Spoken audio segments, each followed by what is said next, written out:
हम लोग का दोस्तों आज सेमेस्टर 6 स्ट्रेस मैनेजमेंट चल रहा था। माइनर वोकेशनल सब्जेक्ट है ना, जिसमें हमने जो है मॉडल क्वेश्चन पेपर, सिलेबस और इम्पोर्टेंट क्वेश्चन देख लिया था। प्लेलिस्ट का लिंक डिस्क्रिप्शन में जाके विजिट कर लीजिएगा। तो इसमें हम देखेंगे एक इम्पॉर्टेंट क्वेश्चन है, जो क्वेश्चन है कि तनाव की बुनियादी मॉडल स्पष्ट कीजिए तथा इसके घटकों की व्याख्या कीजिए। तो ये दोस्तों बहुत ज़्यादा इंपॉर्टेंट क्वेश्चन है। चलिए इसका आंसर हम लोग समझने का प्रयास करेंगे। तो देखिए तनाव क्या होता है, सबसे पहले ये समझिए। तो तनाव वो चीज़ है दोस्तों, टेंशन स्ट्रेस को ही तनाव बोलते हैं। जैसे मानव जीवन में अनेक परिस्थितियों, चुनौतियों और दबावों से भरा हुआ है। मानव का जीवन जो है बहुत सारी परेशानियों वगैरह से भरा हुआ है ना। जब ये परिस्थितियां व्यक्ति के सामर्थ्य या सहन शक्ति से अधिक हो जाती है तब इंसान का क्या होता है, मानसिक, शारीरिक और भावनात्मक दबाव महसूस करता है, जिसे हम जो है तनाव कहते हैं।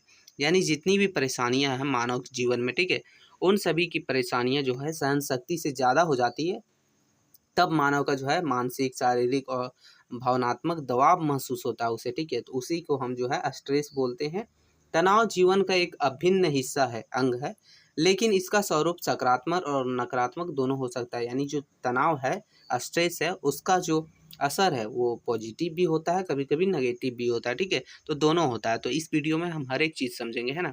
तो तनाव को समझने के लिए मनोवैज्ञानिकों ने तनाव की बुनियादी मॉडल यानी बेसिक मॉडल को प्रस्तुत किया था। इस मॉडल के माध्यम से यह स्पष्ट होता है कि तनाव कैसे उत्पन्न होता है, उसमें कौन कौन से कारक है और व्यक्ति के जीवन में किस प्रकार इसका प्रभाव डालता है तनाव। तो ये मॉडल तैयार किया गया था मनोवैज्ञानिकों के द्वारा।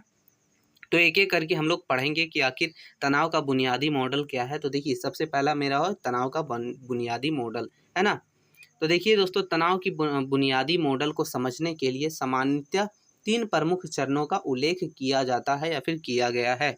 तो 3 कौन कौन से हैं? तो पहला हो गया कि तनाव उत्पन्न करने वाली परिस्थिति, यानी तनाव किस कारण से उत्पन्न हो रही है, तो ये पहला परिस्थिति हो गया। दूसरा चरण में हम लोग का हो गया कि व्यक्ति की संज्ञानात्मक मूल्यांकन प्रक्रिया, और तीसरा हो गया तनाव की प्रतिक्रिया एवं परिणाम, उसका क्या परिणाम निकला। तो ये 3 मुख्यतः चरणों में इसका उल्लेख किया गया है।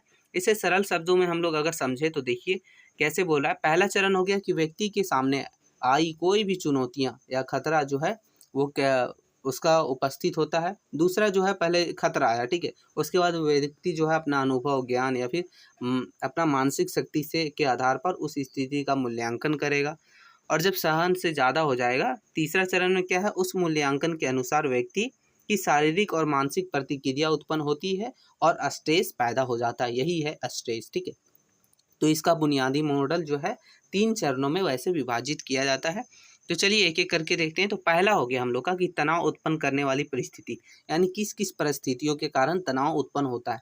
तो देखिए तनाव का पहला घटक है ये, इसीलिए इसे जो है तनाव कारक भी कहते हैं। ये वे परिस्थिति है जिसमें जो है घटनाएं, किसी दबाव, मतलब किसी घटना, दबाव या फिर किसी तरह की परिस्थिति, प्रॉब्लम वगैरह को व्यक्ति में जो है स्थिति के कारण उत्पन्न होता है। तनाव कारक को मुख्यतः 2 भागों में, इसे भी जो है 2 भागों में विभाजित किया गया है। पहला हो गया बाहरी तनाव, यानी बाहरी मतलब बाहर के कामों का, ठीक है।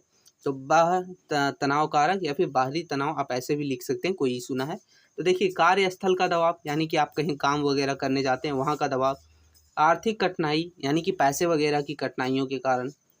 संबंधों में मतभेद, यानी कि भाई भाई में थोड़ा सा हो गया झमेला, या तो फिर जो भी है दोस्त वगैरह में, तो उसका भी।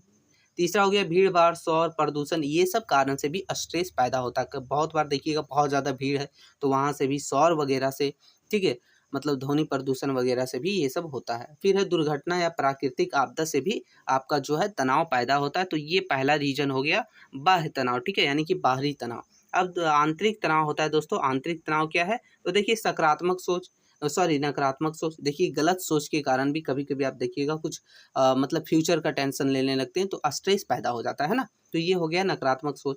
असफलता का भय, आपको एग्जाम से डर लग रहा हो या फिर रिजल्ट से डर लग रहा हो, तो वो भी जो है आपका ये एक स्ट्रेस पैदा करता है। फिर है आत्मसंदेह, यानी कभी कभी जो है आपको गलत महसूस होता है, ठीक है, यानी कि कॉन्फिडेंस गिरा हुआ महसूस होता है। फिर हो गया शारीरिक बीमारी, कोई बीमारी के कारण भी शरीर के अंदर अगर आपका आंतरिक कोई बीमारी है उसके कारण भी आपका स्ट्रेस पैदा होता है। फिर है अवास्तविक अपेक्षाएं, तो ये हो गया दोस्तों, यानी कुछ वैसी अपेक्षा जो हम पूरा तो नहीं कर सकते हैं लेकिन वैसा करने का अपेक्षा रहता है। तो ये हो गया। तो ये दोस्तों देखिए मुख्यतः जो है 2 भागों में परिस्थिति उत्पन्न करने का मतलब तनाव उत्पन्न करने की परिस्थिति को 2 भागों में बाँटा गया है। एक है बाह्य तनाव, दूसरा हो गया हम लोग का आंतरिक तनाव। तो ये 2 भागों में बाँटा गया। उदाहरण के लिए हमने देखिए एक लिखा है कि यदि किसी विद्यार्थी का परीक्षा निकट है तो वो परीक्षा की तैयारी और असफल होने का डर दोनों उसके लिए तनाव कारक बन सकता है।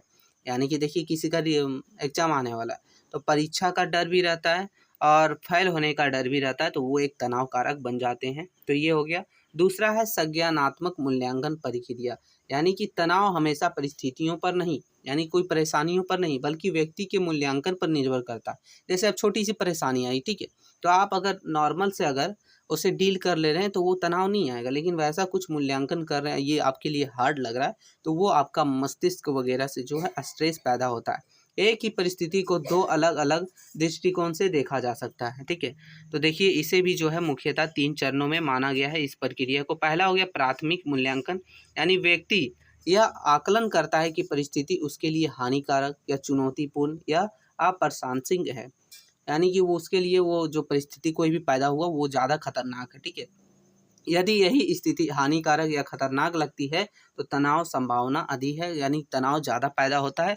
और वही अगर आपका देखिए यदि स्थिति चुनौती के रूप में दिखती है तो व्यक्ति सकारात्मक दृष्टिकोण अपनाता है। और देखिए मान लीजिए कुछ चीज़ है, जैसे आपको बोलेगा कि एग्जाम्पल के तौर पर कुछ लिखना हो, ठीक है। अब जैसे इंटरनल देते हैं तो वहाँ मोबाइल वगैरह भी यूज होता है ना, तो इंटरनल के टाइम में अगर बोल दिया जाए आपको लिखना क्वेश्चन तो इजी लगता है, तो वो सकारात्मक सोच आती है, उससे स्ट्रेस नहीं होता है ना। तो ये देखिए अलग अलग 2 दृष्टि हैं। फिर हो गया दूसरा माध्यमिक मूल्यांकन। इसमें व्यक्ति यह देखता है कि आपके आसपास उस स्थिति से निपटने के लिए संसाधन या क्षमता कितनी है। अगर जैसे कि देखिए क्या मैं इस परीक्षा में सफल हो पाऊंगा, क्या मेरे पास पर्याप्त तैयारी है, तो आप अपने अंदर पहले देखते हैं कि तैयारी है। अगर तैयारी है तो आपको ये डर नहीं लगेगा, और डर नहीं लगेगा तो आपके अंदर स्ट्रेस पैदा नहीं होगा। और अगर आपका तैयारी खराब रहे तो आपको ये सब सवाल आपके अंदर से उत्पन्न होता है और स्ट्रेस पैदा होता है। तो ठीक है, तो ये हो गया दोस्तों। अब इसका तीसरा देखिए दोस्तों, पूर्ण मूल्यांकन, यानी परिस्थिति समय समय पर बदलती रहती है, इसलिए व्यक्ति बार बार स्थिति का पूर्ण मूल्यांकन करता है और उसी अनुसार प्रतिक्रिया देता है। देखिए कोई भी परिस्थिति हो, ठीक है, अगर नॉर्मल से सॉल्व हो गया ठीक है, लेकिन वही परिस्थिति को इंसान जो है अलग अलग तरीके से सोचते रहता है, स्ट्रेस भी पैदा होता है, बार बार उसी चीज़ को लेके चलते रहता है, तो अलग अलग तरह से वो भी प्रॉब्लम खड़ा करता है। तो ये था दोस्तों 3 भागों में इसको दूसरा बांटा गया है। अब दोस्तों हम लोग का आता है तीसरा, जो है कि तनाव की प्रतिक्रिया या परिणाम। यानी जब तनाव तो पैदा हो गया आपके शरीर में, ठीक है, यानी आपके माइंड में तनाव आ गया, स्ट्रेस आ गया, अब उसका प्रतिक्रिया क्या होगा आपके बॉडी में, आपके शरीर में, आपके, ठीक है, तो उसका प्रतिक्रिया और उसका परिणाम रिजल्ट क्या निकलता है। तो देखिए तनाव उत्पन्न होने के बाद व्यक्ति की प्रतिक्रिया मुख्यतः 3 स्तरों पर देखी जा सकती है। पहला शारीरिक प्रतिक्रिया, क्या क्या होता है, मतलब शरीर में क्या क्या बदलाव आते हैं। तो शरीर में पहले सबसे पहले हृदय की गति बढ़ जाती है, कोई ज़्यादा स्ट्रेस लेने से ना हृदय की गति बढ़ जाएगी, रक्तचाप बढ़ जाएगा आपका, यानी कि ब्लड प्रेशर, पसीना आने लगेगा, सिर दर्द, थकान महसूस होगा, फिर रोग प्रतिरोधक क्षमता की कमी हो जाएगी। तो ये आपका शारीरिक प्रतिक्रिया है, ठीक है। आगे हम लोग देखते हैं मनोवैज्ञानिक प्रतिक्रिया। इसमें क्या क्या होता है, तो इसमें चिंता होता है, भय होता है, यानी डर लगता है, उदासी, गुस्सा या चिड़चिड़ापन आने लगता है, कभी कभी कुछ काम नहीं हो रहा है तो ऐसा होता है। आत्मविश्वास की कमी हो जाती है, यानी कॉन्फिडेंस लेवल कम हो जाता है आपका। फिर निर्णय लेने की क्षमता में प्रभावित होता है, यानी कोई भी चीज़ करे या ना करे ये सोचने में आप डरते हैं। तो ये दूसरा आपका मनोवैज्ञानिक प्रतिक्रिया है। तीसरा दोस्तों व्यवहारात्मक प्रतिक्रिया, यानी ये क्या क्या होता है, तो देखिए इसमें सबसे पहले नींद की कमी होती है, खान पान में गड़बड़ी हो जाती है। जैसे स्ट्रेस रहेगा तो ये सब करने का मन नहीं करेगा, आराम से चैन की नींद नहीं आएगी, खाना भी खाने का मन नहीं करेगा, हमेशा आप वही सोचते रहिएगा। धूम्रपान, शराब जैसी गलत आदतें आ जाएगी, दूसरों से दूरी बनाना, तो ये सब चीज़ें आपका जो है हो जाता है, ठीक है। तो ये 3 तरह में आपका बांटा गया है, यानी कि स्ट्रेस पैदा हो जाने के बाद उसकी प्रतिक्रिया और परिणाम क्या होते हैं, तो ये 3 तरह में बांटा गया है।